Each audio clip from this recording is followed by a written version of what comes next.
(10월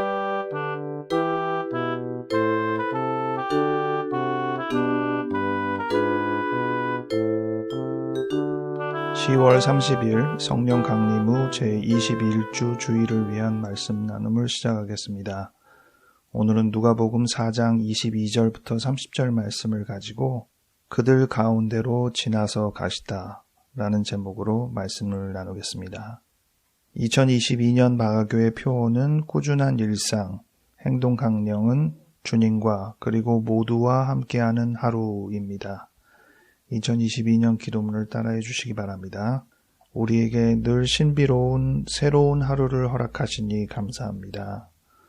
우리가 만나는 모든 이들에게서 그리고 모든 것들에서 주님의 온기를 느끼게 하소서. 예수 이름으로 아멘.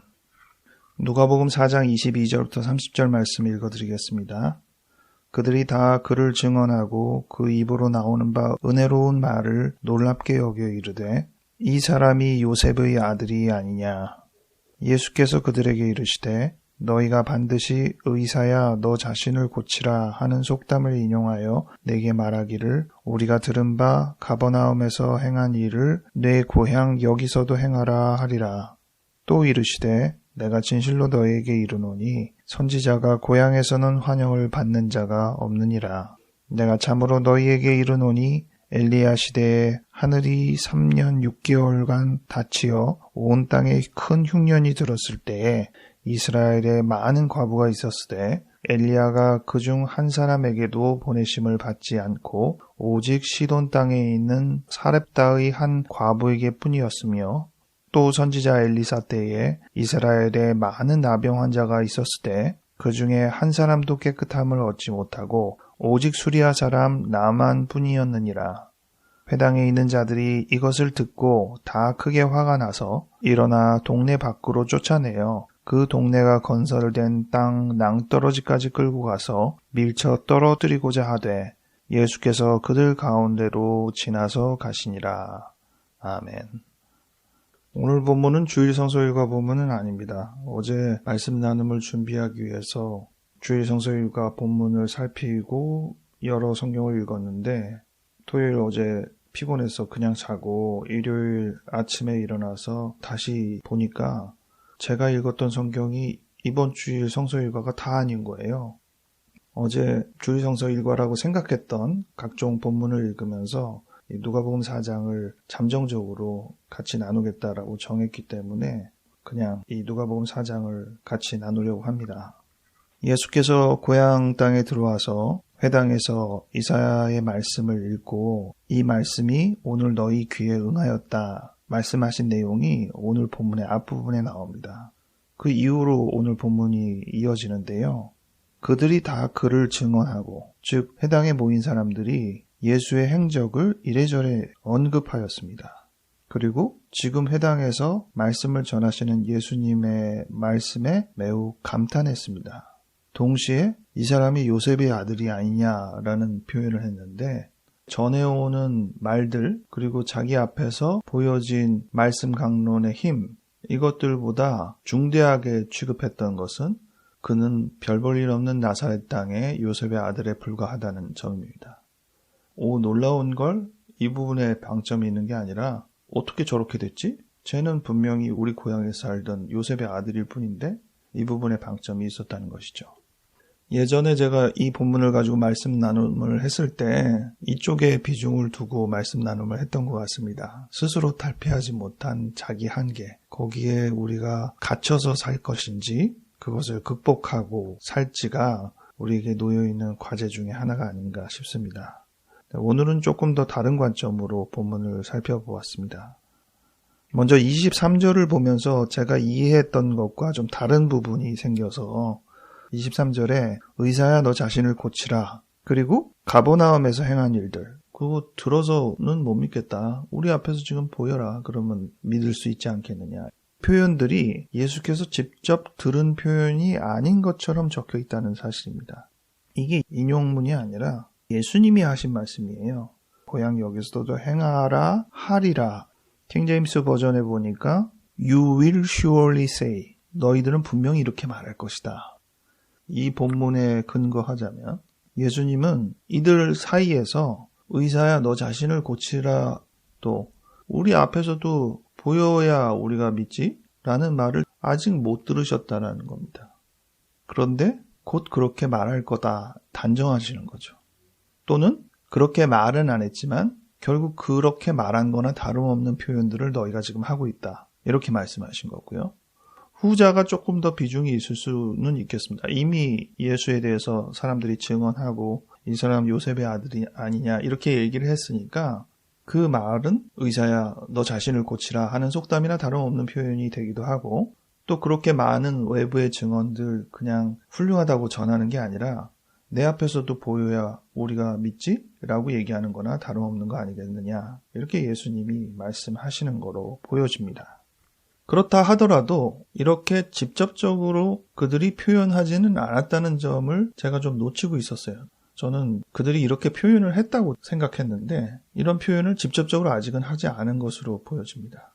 뒤이어 나오겠지만 미리 얘기하면 어떻게 보면 예수님이 먼저 도발을 하신 것처럼 보여집니다.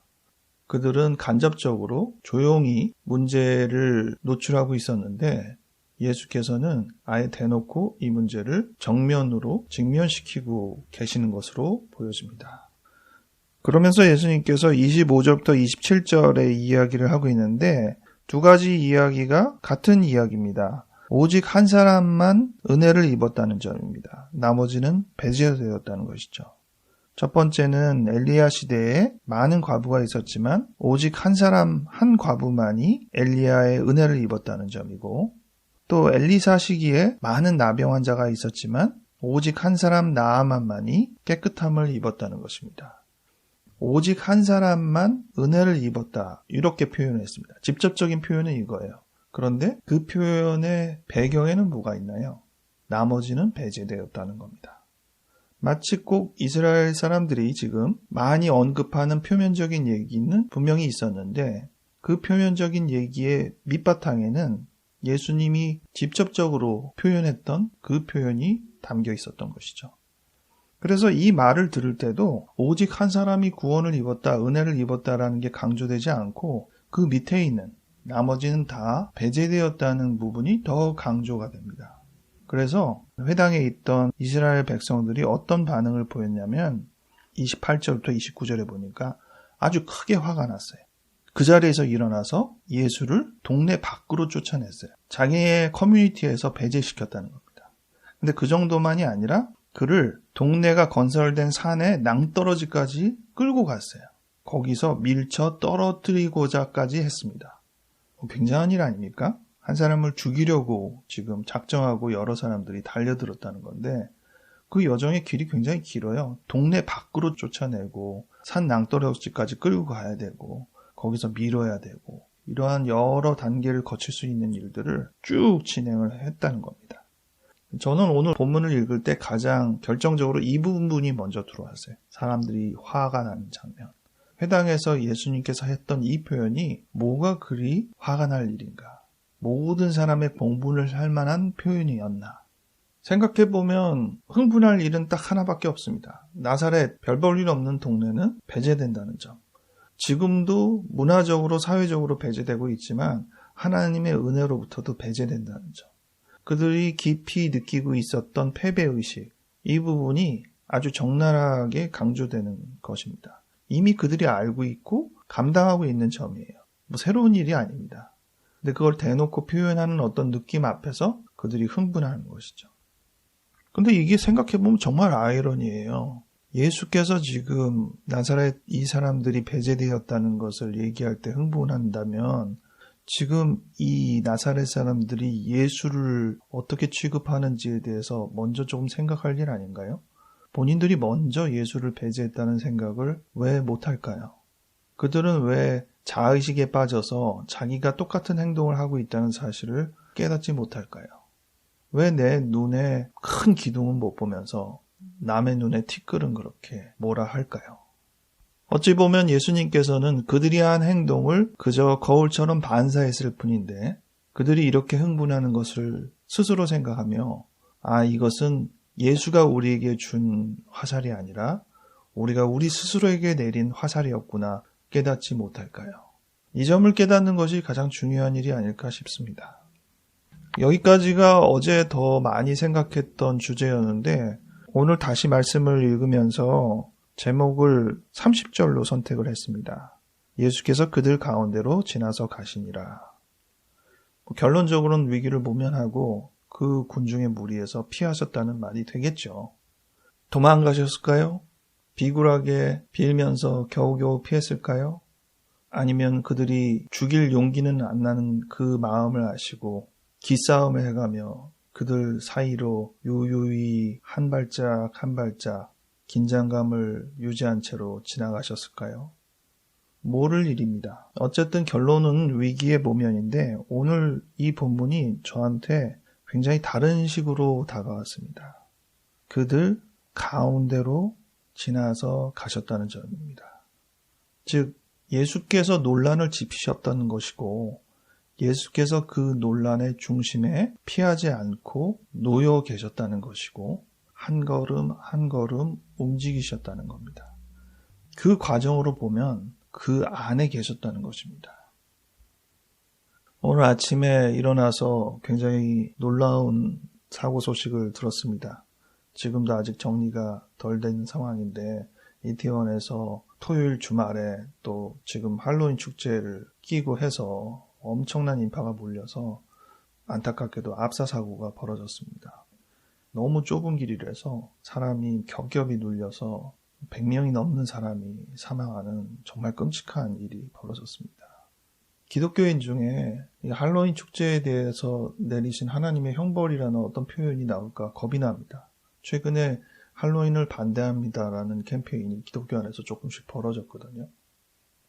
이것은 안전에 대해서 우리가 조금 더 명심하지 못했던 실수고 또 상황을 빨리 대처함에 있어서 우리가 어떻게 해야 되는지를 조금 더 깨달아야 할 기회라고 생각을 합니다. 자료화면 보면 알지만 많은 이들이 구조에 동참하고 같이 응급처치를 해가며 어떻게든 살려내보겠다라는 그 노력을 우리가 보고 같은 마음이 되었는데 그것을 멀리서 방관하는 사람의 입장이 될 수는 없을 거라고 생각합니다. 그런데 또 다른 생각을 해봤습니다. 제가 한 달 전에 사실 거기에 있었어요. 그 자리에 제가 있었다고 생각을 해보면 저는 어떻게 했을까? 저는 그들과 함께 피해를 받는 사람의 입장이었을까? 아니면 저도 또 그들과 함께 동참해서 응급처치를 하며 어떻게든 이 상황을 모면하는 입장에 동참하는 사람이었을까? 참 삶이 허망하다는 생각이 들기도 하고요. 하루아침에 삶에서 죽음의 자리로 옮겨갈 수도 있다는 사실. 예수님은 이 처절한 삶의 현장 가운데로 오신 거거든요. 오늘도 종교개혁주의자라고 합니다. 예수님이 정통 유대교에 얼마나 많은 논란을 같이 일으키셨는지 잘 알잖아요. 예수님은 우리가 갖고 있는 여러 생각들을 달리 생각해 볼 기회를 제공하셨습니다. 그것이 종교개혁이라는 개념에도 잘 맞아떨어지고요. 논란이 있을 때 그 논란의 중심에 서서 애써 맞아가며 한 걸음 한 걸음 옮긴다는 것이 어떤 느낌일까? 우리는 지금 어디에 서 있는지 돌아보면 좋겠습니다. 기도하겠습니다. 하나님 아버지, 이태원에서 많은 사상자가 생겼습니다. 참으로 안타까운 사고입니다. 이제 코로나가 조금 거두어져서 사람들이 그동안 갇혀있던 마음의 답답함을 풀어헤치기 시작했는데 그럼에도 불구하고 우리가 안전에 대해서 특별히 유념하고 서로가 서로를 돕는 일에 더 앞장서야겠다는 생각을 해봅니다. 더 많은 생존자가 생겨날 수 있도록 하나님께서 인도하여 주시기를 원합니다. 수고하는 많은 인력에도 주님께서 피곤하지 않도록 특별히 힘을 더하여 주시옵소서. 오늘 말씀을 묵상하며 우리가 어느 자리에 서 있는지를 다시금 생각해 봅니다. 예수님께서 기꺼이 당신을 논란의 중심에 세우시고 오히려 논란을 부추기시고 논란을 직면시키시며 그 흐름을 애써 감당하셨던 점을 기억하게 하여 주시옵소서. 종교개혁 주의를 맞아 우리의 마음에 어떠한 개혁적인 자세가 있는지를 돌아보게 하여 주시옵소서. 감사하옵고 예수 이름으로 아멘.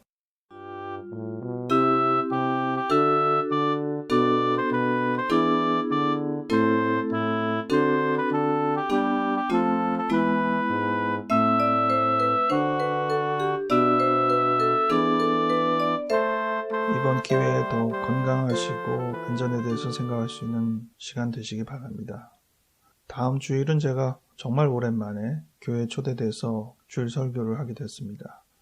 말씀 듣는 분들만이 아니라 말씀을 전하는 저에게도 새로운 계기와 발상 전환의 기회가 되기를 기대하고 있습니다. 여러분 일주일 건강하게 지내시고 다음 주에 다시 뵙겠습니다.